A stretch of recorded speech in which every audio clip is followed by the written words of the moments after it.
सूरज देव कहाँ लागल दे। टैक्स दे करके हम उन पर एहसान कर रहे हैं सरकार पर, और सरकार का फर्ज है, दायित्व है कि विकास करें। नेता तो है तो नेता है, और नेता में भ्रष्टाचारी सबसे कूट कूट भरा हुआ है। आरोप लगाने से किसी पे नहीं होता भैया। हम लोग आपको चोर बोल दे तो आप चोर नहीं ना हो सकते हैं। इनके लिए दल कोई मायने नहीं रखता, वो निर्दलीय भी आएंगे तो जीतेंगे। और लोग राजनीतिक चश्मे से जो लोग देखते हैं उन लोग के लिए तो कुछ भी काम नहीं है। विकास का पैरामीटर क्या है? भ्रष्टाचारी दूर नहीं होगा कोई विकास। जब तुम चोरी नहीं किया, ईमानदारी से काम किया, इसलिए इसका इनाम ले लो। हे गोपाल अब तो राखो मेरी लाज। भुट्टी जुआ की चुनावी यात्रा जारी है और इस वक्त हमारी मौजूदगी मुजफ्फरपुर शहर के सिटी पार्क में है। चुनाव चढ़ रहा है, तारीखों का ऐलान भी हो चुका है। लोग अपने तौर पर इस चीज़ का बस स्पष्टीकरण कर रहे हैं कि किशोर जाना है, किशोर नहीं जाना है। ऐसे में जब हम यहाँ आए हुए हैं तो हमारे साथ तमाम लोग हैं, हर वर्ग के लोग हैं जो इस बार भी चुनाव में वोट करेंगे। तो हम उनसे जानने की कोशिश करेंगे कि मुजफ्फरपुर ज़िले की और यहाँ की सीट की समीकरण क्या है। इसके अलावा जो प्रदेश में यानी कि बिहार में वो किसे इस बार मुख्यमंत्री के तौर पर किसका ताजपोशी करना चाहते हैं। तो आइए हम जानते हैं, कुछ लोग हमारे साथ हैं। सर, क्या लगता है इस बार मूल मुद्दा मुजफ्फरपुर का क्या है? विकास का मुद्दा रहेगा इस बार मुजफ्फरपुर का। हर साल जो होते आ रहा है वही विकास का मुद्दा रहेगा। हम लोग एनडीए समर्थन है, बीजेपी का जो अच्छा कैंडिडेट आएगा उसको हम वोट का समर्थन देंगे। हम लोग का यही इच्छा है कि अच्छा कैंडिडेट भाजपा वाले भेजो यहाँ को, जो जागरूक नेता हो, जो फॉलो करे, स्वास्थ्य, शिक्षा, रोजगार देने का काम करे, जो मुद्दा उठाए सदन में इसका चर्चा करे। यही हम लोग का मतदाता से अपील है भाजपा वाले बड़े नेता लोग को, जो अच्छा कैंडिडेट यहाँ भेजे उनको हम लोग का वोट करते हैं, आए हैं भाजपा को और करते रहेंगे, यही कहना है। लेकिन अभी प्रदेश में तो जो शिक्षा मंत्री हैं और स्वास्थ्य मंत्री हैं, दोनों लोग बीजेपी से हैं और स्वास्थ्य मंत्री लगातार कटघरे में हैं, लगातार आरोप झेल रहे हैं प्रशांत किशोर से।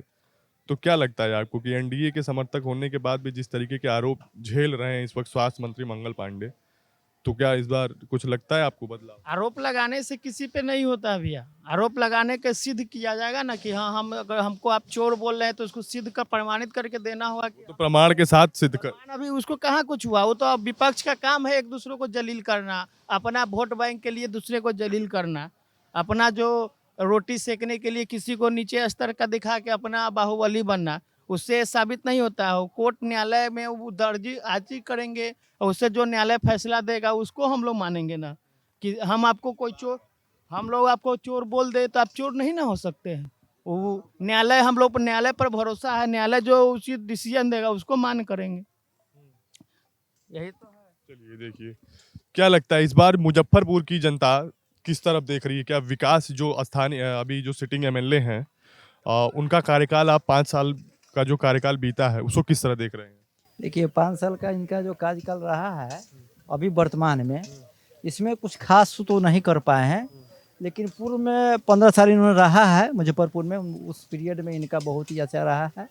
और इस 5 साल में हमें नहीं लगता है कि इस सिटी के लिए उन्होंने कुछ दिया है, इसलिए हमको नहीं लगता है क्या कहते हैं कि इस बार क्या कहते हैं उनका पोजीशन सही रहेगा, चाहे कुछ रहेगा, ऐसा नहीं लगता है।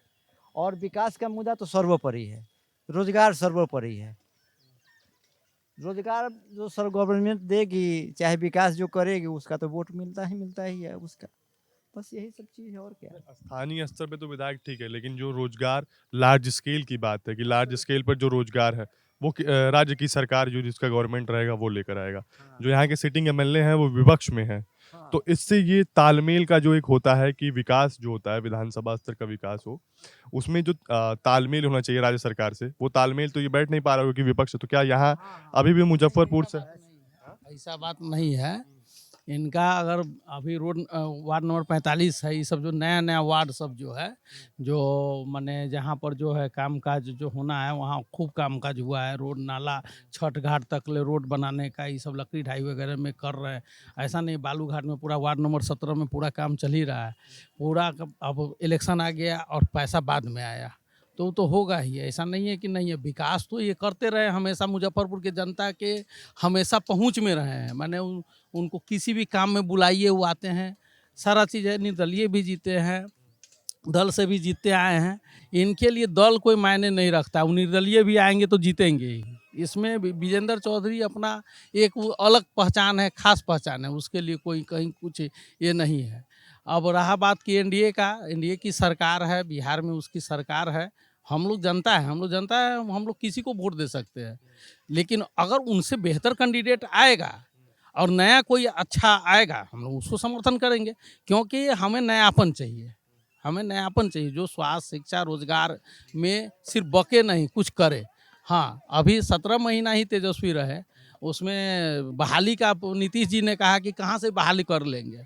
उनके साथ वो आए तो उनको बहाली करना पड़ा, और आज वो कहे हैं कि उस दिन तक ले वो भी नहीं थे कि बहाली करने पर, जो अगर पिछले 5 साल से पहले 10 साल तक ले बिहार में कोई बहाली नहीं हुई। अभी कर्मचारी की संख्या इतनी ज़्यादा हो गई है कि बहुत बढ़िया लग रहा है, सब जगह जहाँ कहीं भी जा रहे हैं काम हो रहा है। अब ये जो फैसला है, जो युवाओं के तरफ जो इन्होंने एक मोड़ा है तेजस्वी यादव ने, कि हम हर घर से एक को रोजगार देंगे, ये थोड़ा सा प्रभावित करेगा, जरूर करेगा। चूँकि इन्होंने दिखलाया 17 महीना के शासन में, दिखलाया है कि हम रोजगार दिए हैं, और ये वो दिखलाएगा।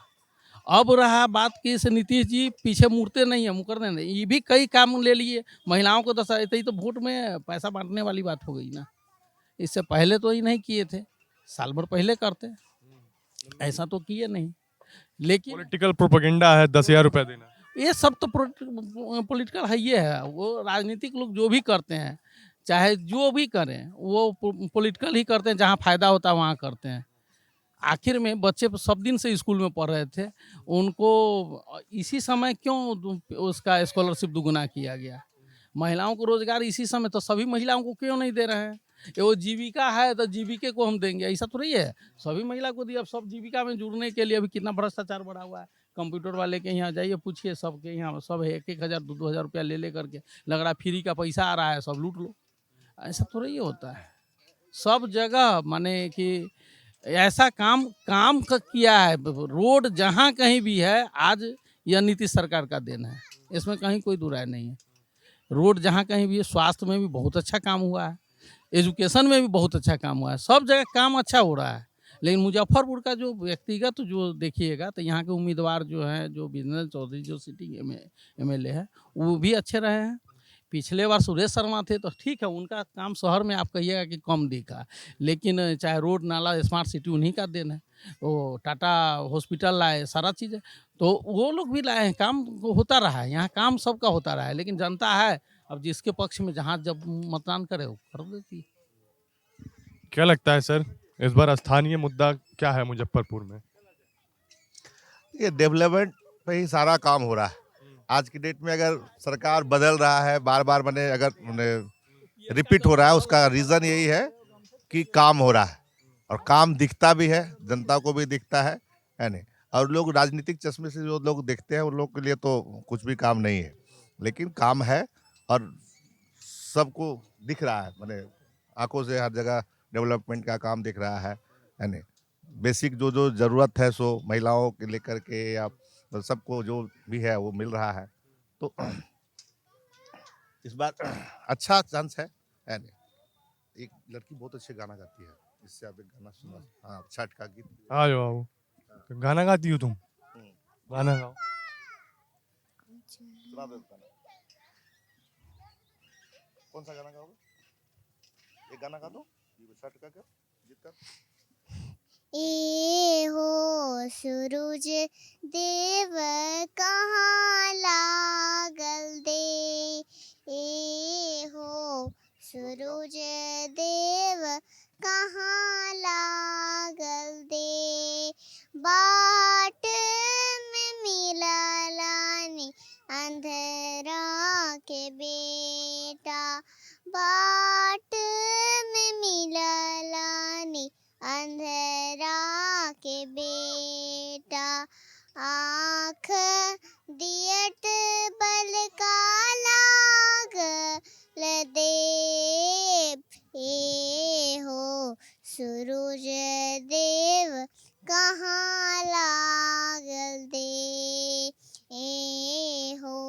सूरज देव कहाँ लागल दे। बाट में मिललानी निर्धन के बेटा। बाट में मिललानी निर्धन के बेटा। धन दियत बल का लागल दे। ए हो सूरज देव कहाँ लागल दे। ए हो सूरज देव कहाँ लागल दे। बाट में मिललानी बांझी न बेटी। बाट में मिललानी बांझी न बेटी। पुत्र दियत बल का लागल दे। ए हो सूरज देव कहाँ लागल दे। क्या नाम है आपका? नाम बताओ। नब्या।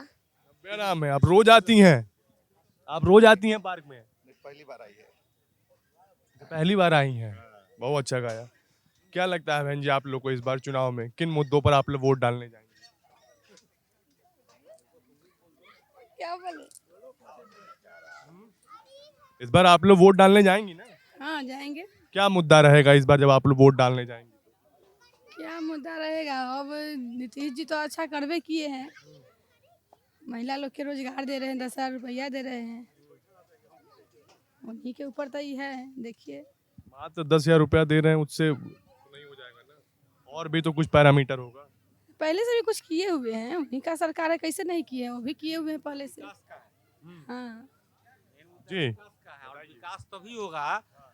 विकास का पैरामीटर क्या है?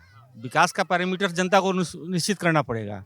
अब मेरे नज़र में विकास का पैरामीटर वही है जब दूसरे प्रदेश के लोग यहाँ आकर नौकरी करेंगे और रोजगार करेंगे, तभी हम बिहार को विकसित मानेंगे। यहाँ के लोग जा रहे हो तो सब जान रहा है, या कहाँ के लोग कहाँ नहीं आ रहे हैं, लेकिन बाहर के लोग यहाँ कहाँ आ रहे हैं। यहाँ जब तक नहीं आएगा तब तक विकास का पैरामीटर क्या है? पुल बना देना, रोड बना देना, टैक्स किस बात के लिए ले रहे हैं? ये तो बेसिक इंफ्रास्ट्रक्चर है ना जो यहाँ की जनता के लिए। जो भी विकास अभी तक हुआ है वो सारा विकास जो है वो हमारे आपके पैसे से हुआ है। वो उनका फर्ज है, दायित्व है, कर्तव्य है। सरकार किस बात के लिए है? पुल नहीं बनाएंगे, बिजली नहीं देंगे, रोड नहीं देंगे, पानी नहीं देंगे, अच्छा जिंदगी जीने के लिए माहौल नहीं देंगे, तो किस बात का टैक्स दे रहे हैं? ये टैक्स दे करके हम उन पर एहसान कर रहे हैं सरकार पर, और सरकार का फर्ज है, दायित्व है कि विकास करें। वो एहसान नहीं कर रहे हैं। अब क्या है कि विकास का पैरामीटर जो है, क्राइटेरिया, वो यह होना चाहिए कि जब तक दूसरे प्रदेश के लोग यहाँ नौकरी और रोजगार के लिए नहीं आते हैं, जैसे हमारे यहाँ से लोग जा रहा है गुजरात, तमिलनाडु। अभी हम गए हुए थे गुजरात में। अहमदाबाद से भावनगर के 100 किलोमीटर 110 किलोमीटर के रास्ते में दोनों तरफ लगता है कि इंडस्ट्रियल कॉरिडोर है। इतना डेवलपमेंट है। बिहार उससे 25-50 साल पीछा है। बिहार को मतलब बिहार को आप इंडस्ट्रियलाइजेशन जब हो जाएगा तब उसके बाद आप विकसित मानेंगे? नहीं, दूसरे प्रदेश के लोग जब तक यहाँ आकर रोजी रोजगार नहीं करेंगे, पर्यटन नहीं करेंगे, तब तक हम बिहार को विकसित नहीं मानेंगे। और ये पुल और रोड और बिजली और पानी 10,000 और 20,000, ये सब कोई सब झंडू बाम है। सब चुनावी प्रोपेगेंडा है। एकदम स्टंट है, 100% स्टंट है। ये ब्राइबरी है। ये ब्राइबरी से ज़्यादा और कुछ नहीं है। 10,000 रुपया, 2 लाख का प्रलोभन क्या है? चुनावी ब्राइबरी है और क्या। बाकी जिसकी नज़र में जो हो, जो आप क्या लगता है इस बार बदलाव की बया होना चाहिए? बदलाव संसार का नियम है। आप उदाहरण देख लीजिए, केरल, तमिलनाडु, आंध्र प्रदेश, तेलंगाना, हिमाचल, पंजाब, जिस स्टेट में भी जाइए जो डेवलप्ड स्टेट है, वहाँ पे हर एक 5 साल के बाद सरकार बदलती है। वहाँ की जनता कहती है कि भैया बदलो, तुमने जो किया ठीक है किया, अब तुम उससे ज़्यादा करके दिखाओ, तुम उससे ज़्यादा नहीं करके दिखाओगे तो तुमको भी हटा देंगे। ये मेंटलिटी पब्लिक की जब तक नहीं होगी तब तक बिहार में ऐसे ही जैसे चल रहा है, हम आप वैसे ही जीते रहेंगे। हमारे साथ एक महिला भी है। क्या लगता है इस बार आपको इस चुनाव में आप लोग जब वोट करने जाएंगी तो किन मुद्दों को ऐसे दिमाग में रख के आप लोग वोट करने जा रहे हैं? ये बिहार का विकास होना चाहिए, विकास पे देंगे। और वो सरकार की चेंजिंग होनी चाहिए, चेंज होना चाहिए सरकार। चेहरा चेंज होना चाहिए। और सबसे बड़ी बात है कि पढ़ाई का मुद्दा है, पढ़ाई वगैरह तो अच्छी होनी चाहिए, इस पे देंगे। पढ़ाई, रोजगार, शिक्षा। आप शिक्षा का ज्ञान नहीं दीजिएगा तो रोजगार कहाँ से दीजिएगा? शिक्षा का पहले ज्ञान दीजिएगा तभी तो रोजगार दीजिएगा बढ़िया। ऐसे बिना शिक्षा के ज्ञान से आप रोजगार कैसे दे दीजिएगा? क्या रोजगार दीजिएगा? तो शिक्षा का भी व्यवस्था अच्छा होना चाहिए। सबसे पहले सरस्वती का ज्ञान होना चाहिए, फिर रोजगार का। बिहार में अभी शिक्षा व्यवस्था उस स्थिति का नहीं है जिससे रोजगार मिल सके। बिल्कुल नहीं है। बच्चे को बाहर भेजना पड़ता है शिक्षा लेने के लिए, बढ़िया शिक्षा लेने के लिए बाहर भेजते हैं। अच्छी शिक्षा लोगे तभी आगे तुम्हारी रोजगार होगी अच्छे। कहाँ है अपने बिहार में वैसा शिक्षा? बताया। और भी लोग हैं हमारे साथ। क्या लगता है सर, इस बार का जो चुनाव है उसमें दोबारा से एनडीए की सरकार आ रही है प्रदेश में, या फिर इस बार बदलाव की बयार बहने वाली है बिहार में? हेलो, देखिए, मेन है कि राजनीति का अफसरशाही ये मैंने भ्रष्ट सीमा पर पार कर गया है। अफसरशाही हावी है इस सरकार हावी हावी है, अफसरशाही भी हावी है। जो नेता जो बनता है वो भी समझे कि भ्रष्ट है। वो जब पैसा लेगा तो वो लेगा तो पब्लिक को देना पड़ेगा। तो ये जब तक भ्रष्टाचारी दूर नहीं होगा कोई विकास नहीं होगा। रोज नेता बनता है कि अब 10 करोड़ दे दिए, टिकट ले लिए, अब ले आया तो देखता है कि अब किसी को क्या सुनना है, वो अपना लूटपाट में लग गया। अब अफसर से आप लीजिएगा तो अफसर देखेगा कि हम 50 लाख दे के आए हैं तो हम 100 करोड़ कमा लें। वो कहला लोग क्या सुनेगा? एगो दाखिल खारिज कराने जाए कहे कि 50,000 दे, एगो कागज लिखना हो तो लाख रुपया दीजिए। इससे भ्रष्टाचारी दूर थोड़ी होगा जी। जब तक क्राइम भ्रष्टाचारी नहीं रुकेगा तो कुछ नहीं रुकेगा, चाहे किसी का सरकार हो। लेकिन नीतीश कुमार तो कहते हैं कि उनकी सरकार में भ्रष्टाचार नहीं। कैसे है? कोई भी अफसर अगर जाइए थाना में जाइए, आपको अथी लिखवाने के लिए लिखबे न करेगा, FIR तक नहीं लिखते बिना तो लिखबे न करेगा जी। तब कुछ नहीं लिखेगा। जब तक आपका माने आप मजबूत हैं, आप हैं, तब ये कोई भी सुने उससे क्या मतलब लगा हुआ। नेता तो है तो नेता है, और नेता में भ्रष्टाचारी सबसे कूट कूट भरा हुआ है। कोई भी आदमी अगर जीतता है तो देखता है कि 100 करोड़ खर्चा किए हैं तो साला पूरा जितना तिजोरी है सब हड़प ले। कोई ये सब नहीं है कि पब्लिक को फायदा करना चाहिए, सब कुछ नहीं। अब अफसर भी देखता है कि भाई अब हम भी दे के आए हैं तो हम भी पूरा लूटे, क्या कोई सुनने जाएगा काम। अफसर भी देखता है कि हम दे के आए हैं तो हम भी कमाएं। सर, आप ये जो पिछले 20 सालों से एनडीए की सरकार है प्रदेश में, आप इस सरकार के कार्यकाल को, पिछले 20 साल के कार्यकाल को, 2005 से और 2025 तक के कार्यकाल को कैसे देख रहे हैं? बहुत अच्छा देख रहे हैं, तो बहुत अच्छा देख रहे हैं। जहाँ एक ट्रेक चलने का रोड नहीं था तो रोड नज़र आता है ना। क्या गलत है सो हमको तो कुछ पता नहीं चलता है कि इसमें गलत क्या है, इस सरकार में क्या नहीं मिला। लोग तो कह रहे हैं शिक्षा की कमी है, रोजगार नहीं है। शिक्षा का कमी है तो उसने तो प्रयास किया है ना, 2 लाख 4 लाख लोगों को जो बहाल किया है। अब आपके गांव में स्कूल खोल दे, आप ही नहीं देखिए तो सरकार कब तक उसका जवाब दे लेगी? जब जवाबदेही लेगी सो बताइए आप।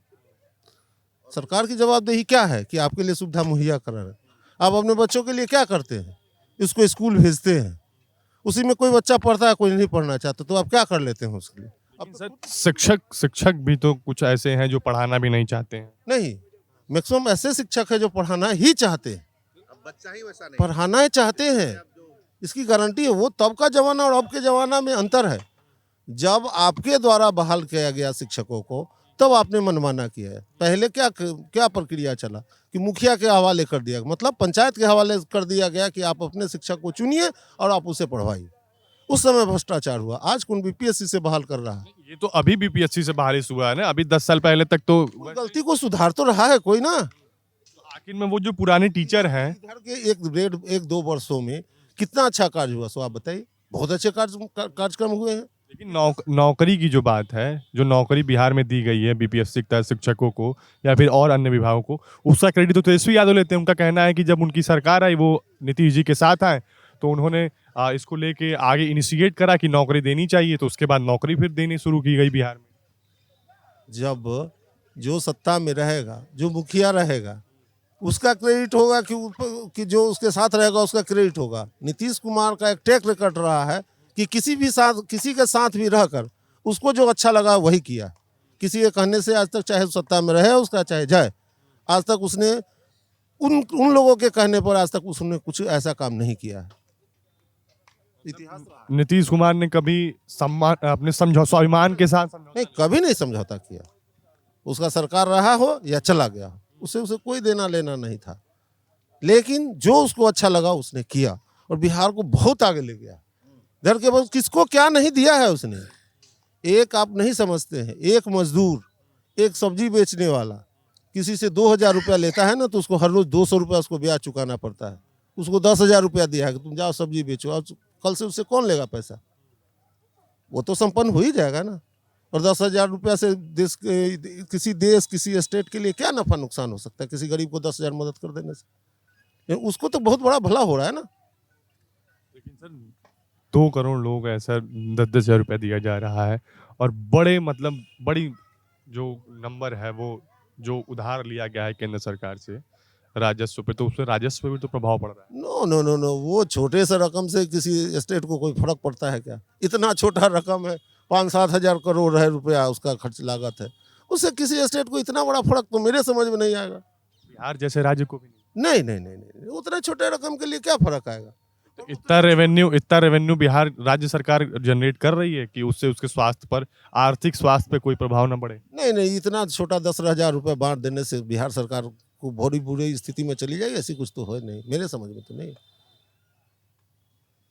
एक वो एक इतना अच्छा काम है। आप सोचिए 10,000, वो 5-7 हजार करोड़ कोई माने नहीं रखता है, लेकिन जिस गरीब को मिला, मानते हैं कि 500 लोगों में 100 नीडी को मिला, तो कितना बड़ा एहसान का काम है ये।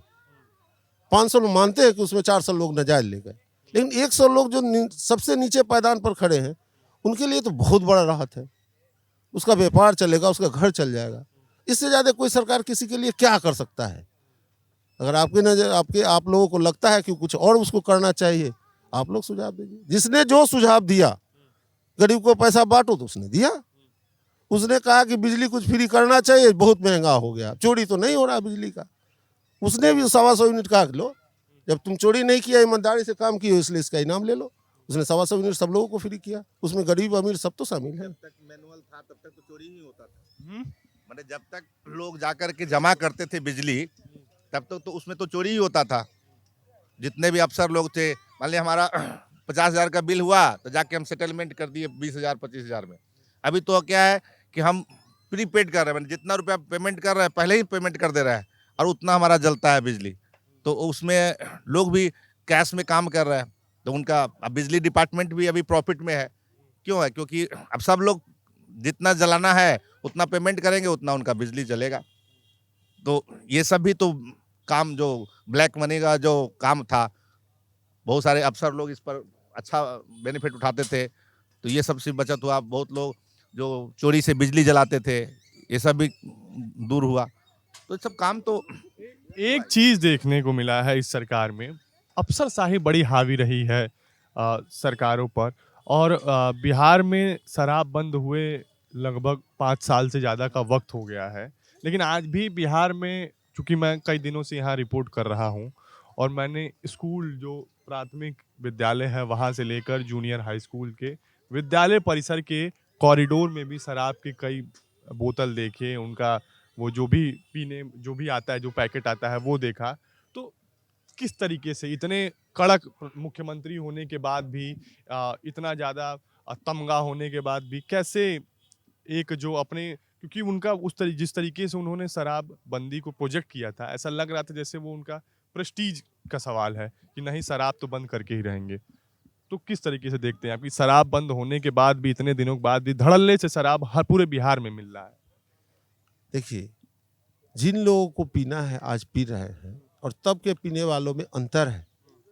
तब के पीने वाले जो थे, वो उसका अगर कोई स्वास्थ्य खराब होता था, सरकार को देखना होता था। आज वैसे लोग पी रहे हैं जिनको उसको पीने से कोई फर्क नहीं पड़ता है उनके सेहत पर, पहली बात।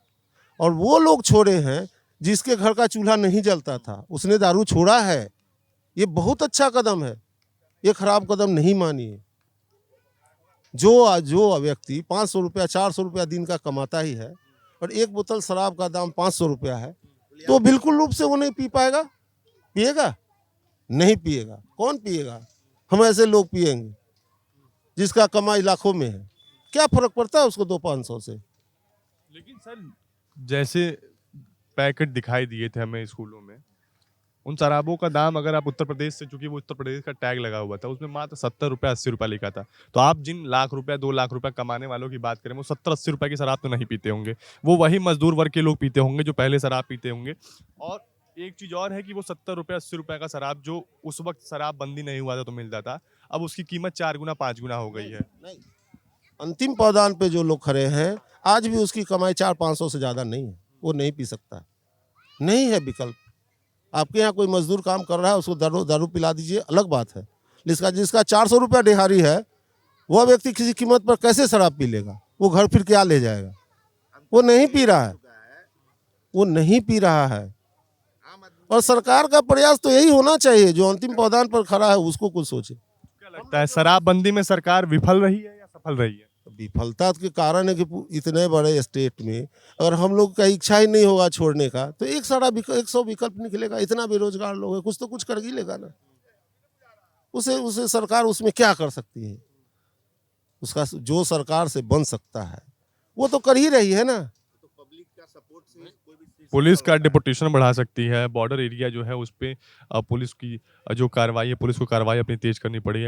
अगर सरकार चाहे तो क्या ना बंद हो जाए? नहीं, संभव नहीं है। किसी के खाना पर बंद नहीं लगा सकती है चाहे सरकार। पूरे किस स्टेट में बंद हो पाया आप हमको बताइए। गुजरात है तो गुजरात संपन्न स्टेट है, वहाँ दारू नहीं मिलता है। ये तो कहने सुनने की बात है, सरकार को बदनाम करने की बात है। इसलिए हम लोग सहमत नहीं। सरकार का अच्छा कदम है। जिस व्यक्ति का घर का चूल्हा शराब के कारण नहीं जल रहा था, 10 रुपये में शराब खरीद के वो पी लेता था, वो काम पे नहीं जाता था, उसने तो छोड़ा है। तो सरकार तो उसी के लिए होती है, अमीर के लिए थोड़े होती है। अमीर से तो टैक्स उगाही के लिए होता है, और गरीब के लिए रक्षा के लिए वो खड़ा होता है। वही तो सरकार कहलाती है। और क्या है सरकार? हे गोविंद हे गोपाल, हे गोविंद हे गोपाल, हे गोविंद हे गोपाल। अब तो राखो मेरी लाज, हे गोविंद हे गोपाल।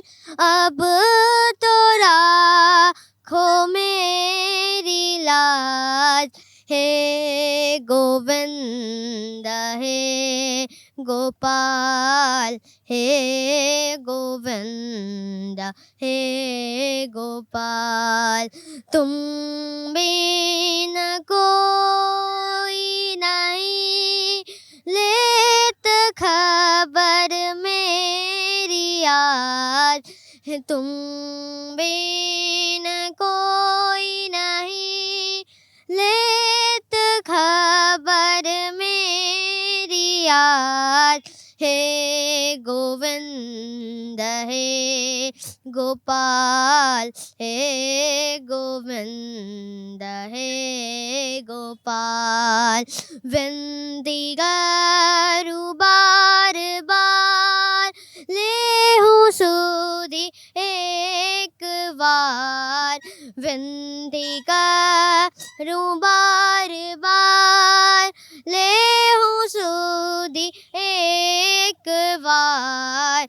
हे गोविंद हे गोपाल, हे गोविंद हे गोपाल। धन्यवाद। क्या नाम है? मेरा नाम गोविंद कुमार है। मैं डीएवी स्कूल में पढ़ता हूँ। डीएवी। बहुत अच्छा गाना गाते हो तुम। Thank you. आपने देखा कि यहाँ चुनाव को लेकर लोग क्या सोचते हैं। हमने लगभग लोगों से यहाँ बातचीत करने की कोशिश की और लोगों ने अपना रिएक्शन भी दिया किस तरीके से वे सरकार के कामकाज से प्रभावित हैं और सरकार किस हद तक सफल है। ये अपेक्षा है सरकार से, वो किस हद तक सरकार उस पर खरी उतरी है, लोगों ने बताया। मिट्टी चुका की चुनावी यात्रा जारी है। मेरा नाम गौरव मिश्रा है और कैमरे के पीछे जो मेरे साथी हैं वो रवि रावत है।